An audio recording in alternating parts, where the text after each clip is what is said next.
नमस्कार दोस्तों, मैं हूँ रेलवे पॉइंट्समैन अंकुश। दोस्तों स्वागत है एक और नए वीडियो में। और आज की इस वीडियो में हम बात करने वाले हैं एक रेलवे पॉइंट्समैन की सैलरी के बारे में। वो भी पूरे 6 साल उन पॉइंट्समैन को हो चुके हैं और हमारे साथ ही वो काम करते हैं। जैसे कि आप सब लोग कमेंट में पूछते रहते हो कि जब मेरी ड्यूटी ऑफ होती है तो कौन से पॉइंट्समैन आते हैं। तो जो पॉइंट्समैन मुझे रिलीव करने के लिए आते हैं, मैं उन्हीं की सैलरी स्लिप आपको दिखा रहा हूँ। और इन्होंने मुझसे 4 साल पहले रेलवे ग्रुप डी में पॉइंट्समैन के पद पे ज्वाइनिंग करी थी। मतलब इनकी जो ज्वाइनिंग है वो दिसंबर 2019 में हुई थी और मेरी ज्वाइनिंग हुई थी अगस्त 2023 में। मतलब लगभग 4 साल का अंतर हम दोनों में है। तो अब ये देखना होगा कि हमारी सैलरी में कितना अंतर है। और हमारी सैलरी में अंतर देखने के लिए हमें दोनों की सैलरी स्लिप को देखना होगा। तो आगे आपको मैं दिखाता हूँ इनकी सैलरी स्लिप, साथ में मैं मेरी भी सैलरी आपको बताऊंगा। लेकिन उससे पहले मैं आपको कुछ चीजें क्लियर कर देता हूं कि जब पॉइंट्समैन की ज्वाइनिंग होती है तो उसके बाद क्या क्या होता है, तब जाके ये जिनको 6 साल बाद इतनी सैलरी मिल रही है तब जाके मिलती है। तो सबसे पहले मैं आपको बता देता हूं कि जैसे ही एक पॉइंट्समैन की ज्वाइनिंग होती है, मान लो उसकी जो ज्वाइनिंग है वो 2023 में हुई या 2019 में, इन्हीं की मैं बता देता हूँ। 2019 में इनकी ज्वाइनिंग हुई तो सबसे पहले 1.5 महीने तक लगभग इनकी जो ट्रेनिंग है वो चलेगी। कहीं कहीं पे 1 महीने भी ट्रेनिंग चल सकती है। तो ये ट्रेनिंग का टाइम हो जाता है, जो कि एक पॉइंट्समैन का ट्रेनिंग टाइम जब चलता है तो उसको सिर्फ बेसिक पे जो इतना जो उसका ग्रेड पे होता है बेसिक पे, तो वो बेसिक पे उसको मिलता है। साथ में उस पर जो डीए होता है, सिर्फ डीए, दोनों ही चीजें मिलती हैं। तो इसकी जो सैलरी है वो लगभग जैसे कि 18,000 इनका बेसिक पे, और अभी के हिसाब से लगभग 60% मान के चलते हैं, 58% हमारा डीए चल रहा है। तो 10,000 के समथिंग हमारा इस पे डीए बन जाएगा। तो सिर्फ 28,000 सैलरी ही ट्रेनिंग के टाइम पे एक पॉइंट्समैन को मिलती है। और जब हम ये ट्रेनिंग कंप्लीट कर लेते हैं, इसके बाद हमारी जो एक लिस्ट निकलती है उसमें सभी की स्टेशनों के नाम लिख दिए जाते हैं, क्योंकि उस स्टेशन पे इनकी कराई जानी होती है लर्निंग। और लर्निंग वो होती है जैसे कि ये काम जो ट्रेनिंग में हमने पढ़ के सीखा है, और सिर्फ हमें उन सर ने, जो ट्रेनर होते हैं हमारे, उन्होंने बताया है कि हमको कैसे कैसे काम करना है, और किताबी भाषा में हमको ट्रेनिंग दी गई थी। लेकिन अब फिजिकली हमको लर्निंग, यानी कि जो स्टेशन पे अभी जैसे कि हम लोग अभी काम कर रहे हैं, तो ऐसे ही जो पुराने पॉइंट्समैन थे वो काम करते थे, तो उन्हीं के साथ हमें देखना होता है कि ये काम कैसे कर रहे हैं। साथ ही कुछ कुछ काम वो हमसे भी करवाते थे और हमको सिखाते थे बिल्कुल फिजिकली कि ये काम को ऐसे करना है। अगर हमको सिग्नल एक्सचेंज करने हैं तो इस तरह से करने हैं, अगर कभी क्लैम्प करना पड़ गया तो ऐसे करने हैं, संटिंग करनी पड़ गई तो ऐसे करनी है।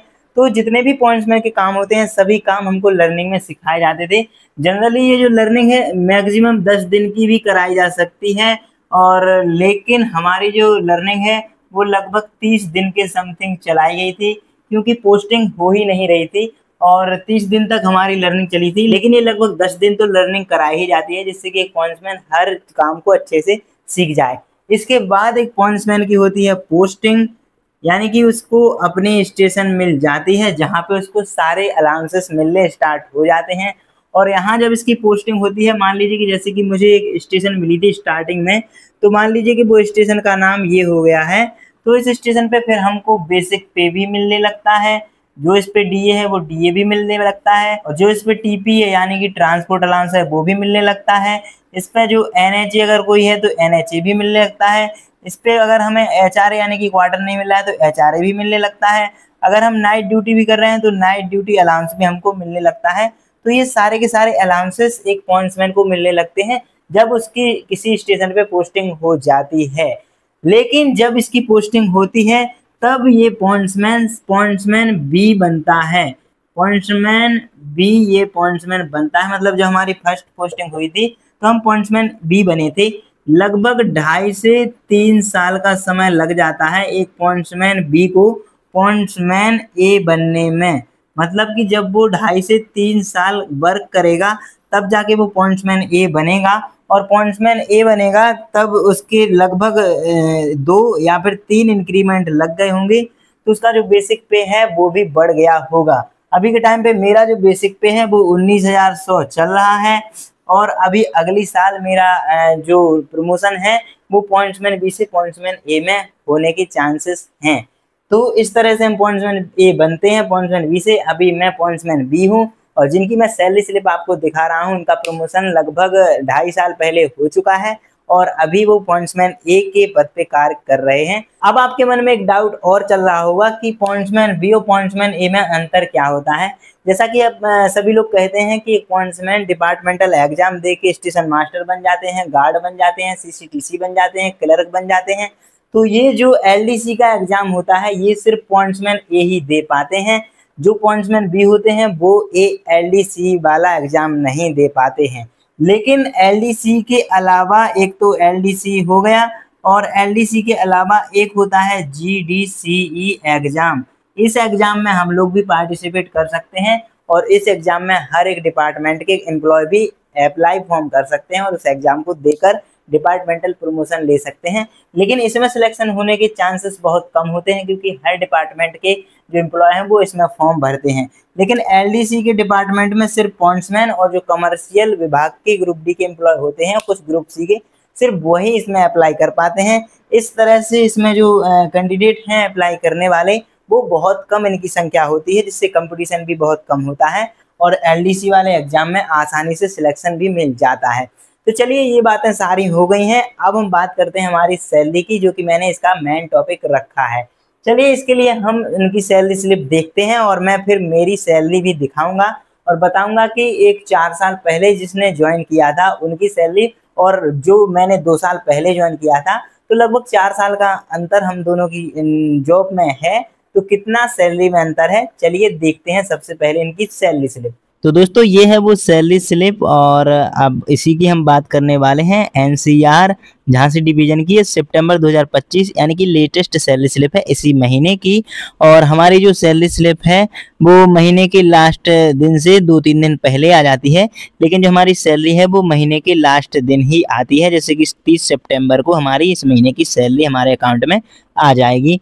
तो इसी के बारे में हम बात करने वाले हैं। और साइड में अगर हम आएंगे तो यहाँ पे हम देख सकते हैं ये सितंबर 2025 की सैलरी स्लिप है। यहाँ पे इनका जो एम्प्लॉयमेंट नंबर वगैरह लिखा हुआ है, जो कि मैंने सिक्योरिटी रीजन की वजह से हाइड कर दिया है।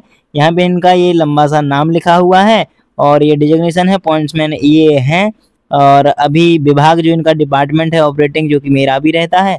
स्टेशन सेम है हम दोनों की, बिल यूनिट है और आधार नंबर है। और इसके अगर हम साइड में आएँ तो यहाँ पे कुछ और डिटेल की लिखी हुई है, जैसे कि डेट ऑफ बर्थ हो गई यहाँ पे 1999 का इनका जन्म है और डेट ऑफ ज्वाइनिंग 2019 दिसंबर की इनकी ज्वाइनिंग है और लेवल 2 के ये अभी पॉइंट्समैन है। और इनका जो बेसिक पे है 22,400 हाल में है और इंक्रीमेंट डेट इनकी है 1 जुलाई 2026। मोबाइल नंबर और कुछ यहाँ पे बैंक की पर्सनल डिटेल लिखी हुई है। अब हम इनके नीचे आते हैं और सैलरी का विवरण देखते हैं। तो यहाँ पे जो इनकी सैलरी का विवरण है वो कुछ इस तरह से है।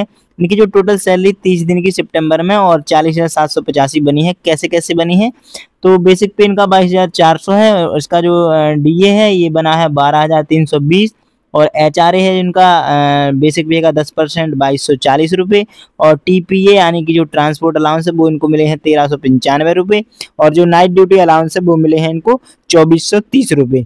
मतलब कि इन्होंने जो इस महीने में नाइट करी है उनको 2,430 रुपये मिला है। टोटल इनकी जो सैलरी है ये अगर जोड़ी जाए तो ये होती है 40,785। इनमें से कुछ इनकी कटौती भी हो जाती है, जैसे कि रेलवे एम्प्लॉय इंश्योरेंस स्कीम सी के तहत 30 रुपये और न्यू पेंशन स्कीम के तहत 3,472 रुपये। टोटल इनकी कटौती की बात करें तो 3,502 रुपये इनके कट जाते हैं। वहीं इनकी जो टोटल इनके अकाउंट में सैलरी है वो आती है 37,283 रुपये, यानी कि 37,283 रुपये इनके अकाउंट में आ जाते हैं। तो ओवरऑल इनकी जो सैलरी है इस महीने की बनी है 40,785 रुपये। अब अगर हम मेरी सैलरी देखें तो चलिए वो देखते हैं। तो दोस्तों ये है मेरी टोटल सैलरी, जो कि बेसिक पे मेरा अभी चल रहा है 19,100। सिर्फ एक ही इंक्रीमेंट मेरा लगा है और जो डीए है वो है 10,505 रुपये और एचआरए है हमारा 10% 1,910 रुपये और टीपी यानी कि ट्रांसपोर्ट अलाउंस है 1,395 रुपये और नाइट ड्यूटी अलाउंस यानी कि एनडीए जो है वो है 1,776 रुपये की ही मेरी नाइट सिर्फ इस महीने बनी है। और इन सबको जोड़ा जाए तो यह है 34,686 रुपये। तो लगभग 34,500 या 35,000 के समथिंग हमारी इस महीने की सैलरी बनी हुई है। और यहाँ पे ऊपर आप देख सकते हो एनसीआर झांसी डिवीजन और सितंबर 2025 की ये मेरी सैलरी स्लिप है। तो दोस्तों जैसा कि आपने देखा ये इनकी सैलरी थी जो कि इतनी बनी है और वहीं आपने मेरी भी सैलरी देखी जो कि मेरी बनी है। तो इनकी सैलरी लगभग 41,000 के समथिंग 40,700 कुछ बनी थी। वही जो मेरी सैलरी है वो लगभग 34,000 के समथिंग बनी थी। और अगर अंतर देखा जाए तो हम दोनों की सैलरी में 7,000 का ही अंतर है, जो कि ये सैलरी बनी है, तो सिर्फ 7,000 का अंतर इसमें आया है। और ये 7,000 सिर्फ नहीं है, 7,000 रुपये बहुत होते हैं। आगे जो इनका इंक्रीमेंट लगेगा उससे इनकी सैलरी बहुत ज़्यादा बढ़ेगी, जबकि मेरा जो इंक्रीमेंट लगेगा उसमें मेरी सैलरी बहुत ही कम यानी कि कछुए के चाल से बढ़ेगी। अगले इंक्रीमेंट की इनकी सैलरी जो है 2,000 प्लस भी बढ़ सकती है। वहीं 8वें वेतन आयोग अगर लगता है तो उसमें और भी ज़्यादा इनकी सैलरी हो ही जाएगी। तो आपने देख लिया होगा कि जिस पॉइंट्समैन को जॉब करते हुए 2 साल हो गए हैं, वहीं दूसरे पॉइंट्समैन को जॉब करते हुए 6 साल हो गए हैं, तो उनकी सैलरी में 7,000 का अंतर है। वहीं जिस पॉइंट्समैन के 2 साल पूरे हुए हैं उसकी सैलरी 34,000 बन रही है, और जिसके 6 साल पूरे हो गए हैं उनकी 41,000 रुपये सैलरी इस टाइम पे बन रही है। तो दोस्तों अब आपका डाउट क्लियर हो गया होगा और अब आपको ये पता चल गया होगा कि हमारी सैलरी में कितना डिफरेंस रहता है। बहुत सारे लोग कमेंट कर रहे थे कि एक पॉइंट्समैन को 5 साल जब पूरे हो जाते हैं तो कितनी सैलरी हो जाती है। तो ज़्यादा स्टार्टिंग में सैलरी नहीं बढ़ती है, लेकिन यही सैलरी जब हमारी जॉब को ज़्यादा टाइम हो जाता है और जैसा बेसिक पे हमारा बढ़ता है उस हिसाब से ज़्यादा सैलरी भी बढ़ने लगती है। और अभी ये जो पॉइंट्समैन है ये लेवल 2 के हैं और मैं जो पॉइंट्समैन हूँ वो लेवल 1 का हूँ, और जो अगला इनका प्रमोशन होगा तो ये लेवल 3 के बन जाएंगे, और अगला जो मेरा प्रमोशन होगा उससे मैं लेवल 2 का बन जाऊंगा।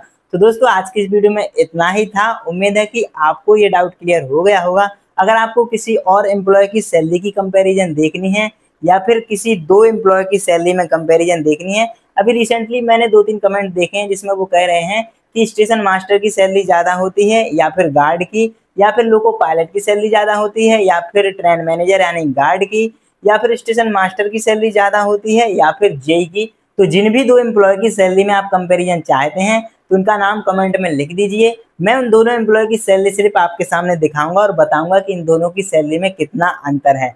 बाकी आज की इस वीडियो में इतना ही था। उम्मीद है कि आपको वीडियो पसंद आई होगी। अगर वीडियो पसंद आई हो तो वीडियो को लाइक और अपने दोस्तों के साथ शेयर जरूर करना, और अगर अभी तक चैनल को सब्सक्राइब नहीं किया है तो सब्सक्राइब जरूर करना।